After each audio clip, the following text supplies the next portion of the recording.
Hello dear students, मैं आपकी teacher Kulbir Kaur. Today we discuss geography topic. Geography का part 4 discuss करने जा रहे हैं। हमने ऑलरेडी 3 टॉपिक जो 3 पार्ट हैं ज्योग्राफी के डिस्कस कर चुके हैं। ये ज्योग्राफी की सीरीज चल रही है, ठीक है। तो आज हम कौन सा टॉपिक डिस्कस करने वाले हैं, that is land forms. Land forms क्या होते हैं? कहते हैं the natural feature of earth surface. जो नेचुरल फीचर होते हैं अर्थ सरफेस के, उसको लैंड फॉर्म्स बोला जाता है। इसमें कुछ मेजर लैंड फॉर्म्स होते हैं और कुछ माइनर लैंड फॉर्म्स होते हैं। तो आज हम जो एग्ज़ाम के पॉइंट ऑफ व्यू से डिस्कस करने वाले हैं, that is major landforms हैं वो, जिसके रिगार्डिंग हमारे क्वेश्चन रहते ही रहते हैं, ठीक है। तो मेजर लैंड फॉर्म्स में कौन कौन से क्या क्या आता है? तो मेजर लैंड फॉर्म्स में माउंटेन्स, हिल, प्लेटूज और प्लेन्स, तो ये 4 टाइप्स आती हैं जो कि मेजर लैंड फॉर्म का पार्ट हैं। तो आज हम ये डिस्कस करने वाले हैं। तो सबसे ज़्यादा जो इम्पोर्टेंट है हमारा माउंटेन्स रहता है। माउंटेन्स टॉपिक में काफ़ी सारे क्वेश्चन रहते हैं। एक बार हमारी ये ज्योग्राफी की सीरीज़ खत्म हो जाएगी तो हम प्रीवियस क्वेश्चन डिस्कस करने स्टार्ट करेंगे, क्योंकि पहले आपको एक बेसिक क्लियर होगा, तभी आप क्वेश्चन अच्छे से कर पाओगे, ठीक है। तो फर्स्टली कहते हैं माउंटेन के बारे थोड़ी नॉलेज होनी चाहिए कि माउंटेन क्या है, उसका क्या फीचर्स हैं। तो फर्स्टली क्या है, nearly 27% of the world land surface covered by mountain. 27% है जो लैंड का सरफेस एरिया वो माउंटेन से घिरा हुआ है, ठीक है जी। 27% ये नॉलेज भी होनी चाहिए टॉपिक के रिगार्डिंग। अगर क्वेश्चन के एग्ज़ाम के पॉइंट ऑफ व्यू से भी हमें आना चाहिए और प्लस उस टॉपिक के बारे कुछ नॉलेज भी होनी चाहिए। कहते it is from the mountain that up to 80% of the planet fresh surface water come from. कहते जो हमारा 80% वाटर है वो माउंटेन्स के थ्रू ही आते हैं। तो आपने मैक्सिमम देखा होगा जो रिवर्स हैं और माउंटेन के थ्रू ही फ्लो करती हैं। तो 80% जो वाटर है इनके थ्रू ही हमें मिलता है। तो कहते हैं according to the UN food and agriculture organisation, जो FAO है, तो वो क्या कहते हैं, जो 12% वर्ल्ड पॉपुलेशन है वो माउंटेन्स पे ही रहती हैं। जो 12% वर्ल्ड पॉपुलेशन है और 50% है जो डायरेक्टली और इनडायरेक्टली माउंटेन के रिसोर्सेज पे डिपेंड करती हैं।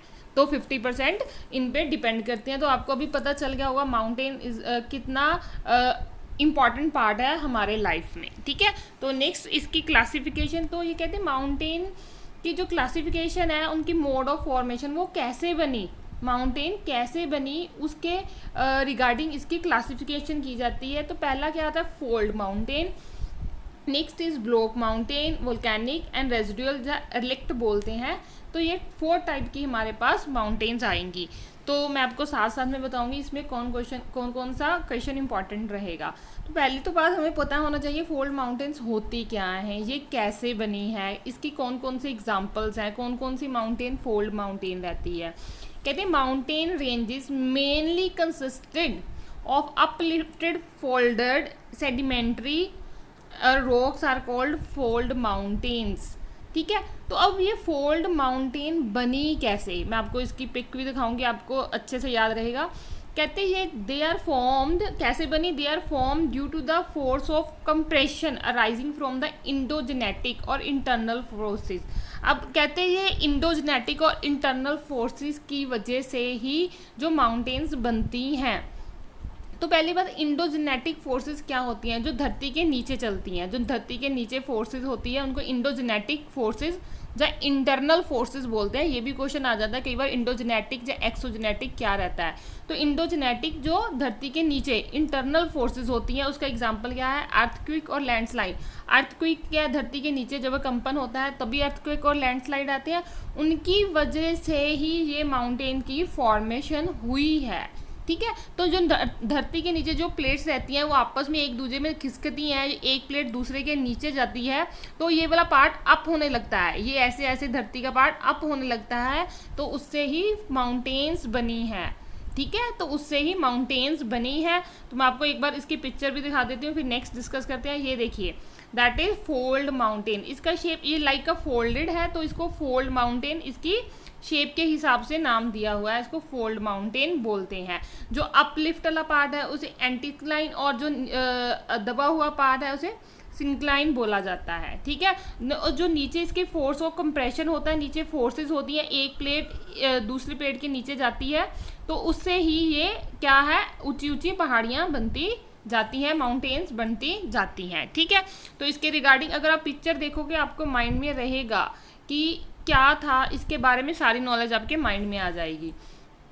तो अब इसकी एग्जांपल कहते हैं द हिमालय इन एशिया, जो एशिया में हिमालय है, प्लस एल्प्स इन यूरोप है, Rockies in North America, Andes in South America are the most prominent fold mountains of the world.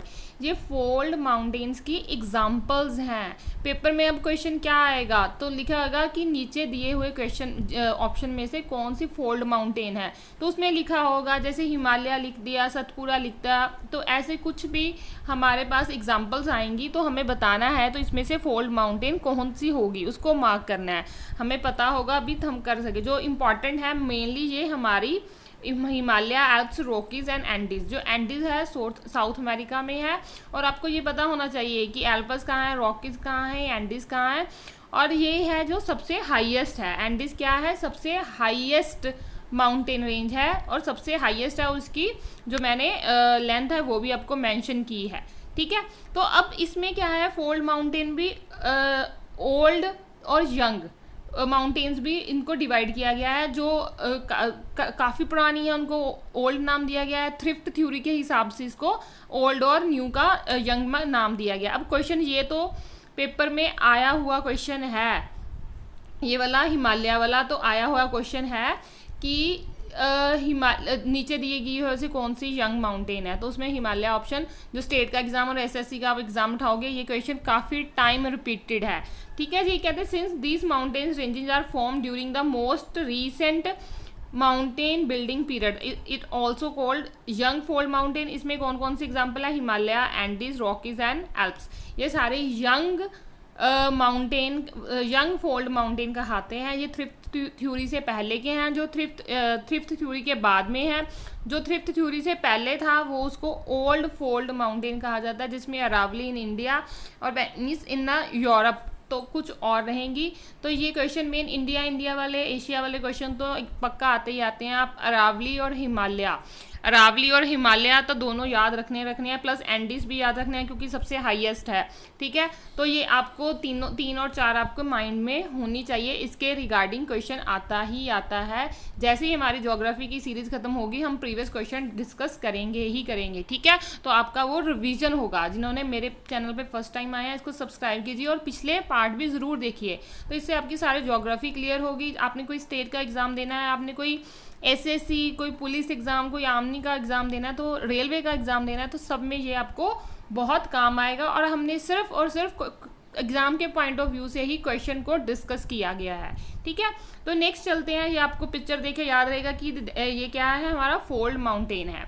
तो नेक्स्ट चलते हैं, सेकेंड पार्ट क्या है, ब्लॉक माउंटेन। कहते हैं block mountain are also formed by, ये भी कैसे बनी है, इंटरनल और इंडोजेनेटिक अर्थ मूवमेंट से, ठीक है, which cause a force of tension and faulting.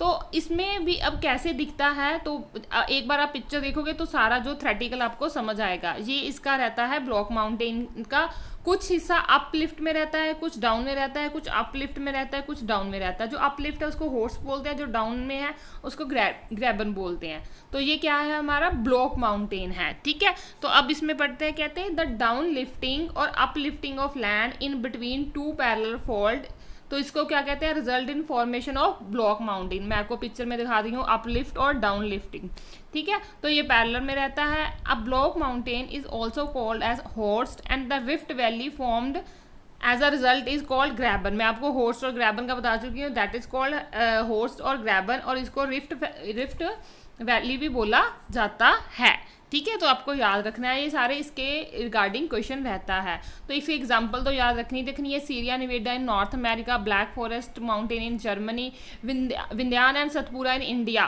ठीक है। तो ये क्या है, ब्लॉक माउंटेन की एग्जांपल है। इंडिया वाले तो मेनली याद रखने हैं आपको, उसको तो कोई डाउट ही नहीं है, ठीक है। तो ये दोबारा पिक्चर को अपने माइंड में रखना है, हॉर्स क्या है, ग्रैबन क्या है, और ब्लॉक माउंटेन कैसे दिखती है, फोल्ड माउंटेन कैसे दिखती है, ठीक है। तो नेक्स्ट चलते हैं वोल्केनिक माउंटेन से, नाम ही बता रहा है जो वोल्केनिक से बने हैं, जो ज्वालामुखी से बने हैं, वोल्केनिक इज ज्वालामुखी से बने हैं, उनको क्या बोलते हैं, वोल्केनिक माउंटेन्स भी बोलते हैं, एक्यूमुलेटेड माउंटेन्स भी बोलते हैं। तो कहते हैं the mountains formed by the accumulation of volcanic material are called the volcanic mountains. जो वोल्केनिक ज्वालामुखी से निकली हुई मटेरियल से जो बनता जाता है माउंटेन्स बनती है, उनको वोल्केनिक माउंटेन्स बोलते हैं। And it is also called as mountain of accumulation, इसको माउंटेन्स ऑफ एक्यूमुलेशन के नाम से भी जाना जाता है। इसकी एग्जाम्पल सबकी याद रखनी है, पहले मीनिंग पता होगा तभी हम एग्जाम्पल याद रख सकते हैं, क्योंकि इसके रिगार्डिंग मोस्ट क्वेश्चन आते ही आते हैं। माउंट मोना इन हवाई आइलैंड, माउंट पोपा in the Myanmar, Fujiyama in Japan, बहुत बार क्वेश्चन आया हुआ है। आ रहा सम एग्जाम्पल, ये वही एग्जाम्पल मैंने डिस्कस किया जो एग्जाम के पॉइंट ऑफ व्यू से इंपॉर्टेंट है, जो एग्जाम में रहती हैं। क्लियर? तो ये 3 माउंटेन्स हमने डिस्कस कर ली। That is a volcanic mountain, ये यहाँ से वोल्केनिक निकलता रहता है और वो माउंटेन्स के रूप में जो उनका मटेरियल है माउंटेन के रूप में लेता रहता है। ठीक है, तो नेक्स्ट क्या रहता है, रेजिडुअल माउंटेन्स और रिलिक्ट माउंटेन्स। कहते हैं ये कैसे बनते हैं। अब वो क्या था, इंडोजेनेटिक फोर्सेस के वजह से बन रहा था, ये एक्सोजेनेटिक प्रोसेस से बन रहा है। इंडोजेनेटिक मैंने आपको बोला जो इंटरनल रहता है, जो धरती के नीचे रहता है वो इंडोजेनेटिक रहता है, जो धरती के ऊपर होता है तो वो क्या रहता है, एक्सोजेनेटिक रहता है, जो एक्सटर्नल भी बोलते हैं। इंडोजेनेटिक को इंटरनल फोर्सेस भी बोलते हैं, ये अलग से भी क्वेश्चन आ जाता है। ठीक है, तो अब एक्सोजेनेटिक का एग्जाम्पल मैं आपको बताती हूँ। कहते हैं we have seen the effect of weathering, हमने देखा है वेदर का बहुत इफेक्ट होता है धरती पे। Weathering act upon the earth crust, earth की क्रस्ट जो अर्थ की ऊपर वाली परत है, तो वेदर उस पे ऊपर इफेक्ट पड़ता है। अब एक्सोजेनेटिक में क्या आ जाता है, इरोजन्स आ जाते हैं। इरोजन्स मेन है जो इसमें इसका पार्ट रहता है। ठीक है, तो इरोजन, अब जब बहुत ज़्यादा पानी आता है उसमें काफ़ी मिट्टी का खोर होता है, तो उसको हम इरोजन बोलते हैं। ठीक है, that is a part of exogenetic. जहाँ हमारा फ्लड रहता है, ठीक है, फ्लड हो गया, इरोजन हो गया, ये सारे क्या है, एक्सोजेनेटिक है, जो डायरेक्टली धरती की क्रस्ट पे इफेक्ट डालते हैं। क्रस्ट क्या, धरती की ऊपर वाली परत पे इफेक्ट डालते हैं, उसको बोलते हैं। ठीक है, तो कहते हैं they are formed as a result of erosion of plateaus. कहते हैं जब प्लेटोस क्या होते हैं, नेक्स्ट पढ़ेंगे, उनका इरोजन होता है जब कोई high plains by various agent of erosion, जैसे कोई हाई कुछ भी है एजेंट्स है जो हाई प्लेन्स रहते हैं, उनका इरोजन होता है, उससे ये बनती हैं। ठीक है, this result is formation of residual और रिलिक्ट माउंटेन, इससे क्या मिलता है, रेजिडुअल माउंटेन्स बनती हैं। तो इसका एग्जांपल क्या है, हिल्स लाइक अ नीलगिरी, है ना, तो ये इंडिया वाले Rajmahal, and mountain like Aravalli, Vindhya और Satpura, some example of relict mountains. तो ये भी हमारे रिलिक्ट माउंटेन में भी आती हैं, it is also part of relict और रेजिडुअल माउंटेन्स। करेक्ट। तो नेक्स्ट में चलते हैं, कहते हैं ये तो हमारा पार्ट हो गया माउंटेन्स का, एक पार्ट हमारा खत्म हो गया। ठीक है, तो सेकंड पार्ट रहेगा हमारा प्लेन्स का, पर मैक्सिमम आपको क्वेश्चन जो है वो माउंटेन के क्वेश्चन से ही आते हैं। इसके बारे में आपको सिर्फ नॉलेज होनी चाहिए, 1-2 क्वेश्चन आपसे पूछ ले जाते हैं, और ज़्यादा डेप्थ में जाते हैं तो यूपीएससी में आता है कि आपको फुल डेप्थ होना चाहिए, डेप्थ में पता होना चाहिए। ठीक है, कहते हैं प्लेन्स होते क्या हैं, plains are the most important land form found on the earth surface. Plain, ठीक है, a plain is nothing but a low lying relative flat and surface with very gentle slope and minimum local relief. आपने plain देखे हैं, जो धरती simple होती है उसको प्लेन्स बोलते हैं। ठीक है, तो अबाउट 55% ऑफ द अर्थ, कहते हैं 55% है जो अर्थ का लैंड सरफेस वो ऑक्यूपाइड बाय प्लेन, तो उसमें 55% है जो वो प्लेन्स के द्वारा ही ऑक्यूपाई किया गया है। ठीक है, कहते हैं most of the plain have been formed by deposition of the sediments brought down by rivers. ये रिवर्स के द्वारा लगाया गया जो मलबा रहता है, जो कुछ उनके द्वारा ही ये प्लेन्स बनते गए हैं। ठीक है, तो बिसाइड रिवर्स सम प्लेन्स, कहते रिवर्स के अलावा some plains have been formed by the action of wind की वजह से, मूविंग आइस, टेक्टोटेनिक एक्टिविटीज़ के वजह से भी, या एक्सोजेनिक प्रोसेस जो मैं बोला है, जो धरती के ऊपरली परत पे, क्रस्ट पे इफेक्ट डालते हैं, उनके रिगार्डिंग ही ये प्लेन बनते गए हैं। करेक्ट, तो इनका इसके बारे में सिर्फ थोड़ी नॉलेज ही होनी चाहिए, बाकी प्लेन क्या है, इसके टाइप्स को आगे नहीं हम डिस्कस करेंगे। स्ट्रक्चर, इरोजन और डिपोजिशनल प्लेन्स रहते हैं, ठीक है, इसकी टाइप ही रहती है, तो इसके रिगार्डिंग क्वेश्चन बहुत कम रहता है। तो नेक्स्ट क्या है, प्लेटूस। कहते हैं प्लेटूस क्या है रहता है, प्लेटूस क्या होता है। Plateaus is an elevated area with a more or less level land on its top. It has large area on its top and steep slope on its side. ये क्या होता था जैसे माउंटेन है धरती से ऊंचा रहता है, ये भी धरती से ऊंचा रहता है। जैसे माउंटेन की शेप क्या रहती है, दिस टाइप में माउंटेन की शेप रहती है। इसकी शेप ऐसे रहती है कि धरती से ऊपर तो रहता है, ऊपर से ये प्लेन रहता है, फ्लैट सरफेस होता है, पर धरती से ऊंचा रहता है, ठीक है। तो ये बताया गया है, कहते हैं more or less levelled land on its top, और जो साइड में रहती हैं वो थोड़ी थोड़ी क्या रहता है, स्लोप में रहते हैं। तो ऊपर से ये बिल्कुल प्लेन रहते हैं, ठीक है। कहते हैं they are also called a high planes.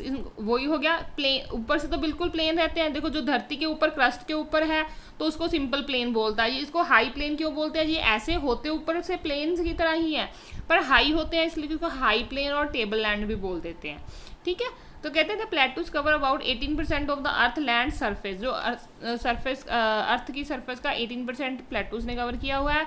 Most important plateaus में से जो क्वेश्चन आता है, जो मैक्सिमम क्वेश्चन आया है वो कौन सा है, दिस वन। तो इसमें क्या रहता है कि तिब्बतन प्लेटू है जो 5000 मीटर अप है, is a highest प्लेटू in the world. ये सबसे हाईएस्ट प्लेटू है, क्वेश्चन ये आता ही आता है, हाईएस्ट प्लेटू केड़ा है, तिब्बतन प्लेटू है, ठीक है जी। नेक्स्ट इसके भी पार्ट है, कहते हैं इंटरमोंटेंस, स्पाइडन्स और कॉन्टिनेंटल, वोल्केनिक और डिसेक्टेड प्लेटूज रहते हैं। तो सिर्फ इसको क्लासिफिकेशन हम डेप्थ में नहीं पढ़ेंगे क्योंकि नहीं रहते हैं क्वेश्चन। इसमें मोस्ट हमने पढ़ा है जैसे तिब्बतन प्लेटू ये कहाँ है, ये भी आ जाता है। इसकी लोकेशन क्या रहती है, between Himalaya and kolam mountains, उनके बीच में ये इसकी पोजीशन रहती है।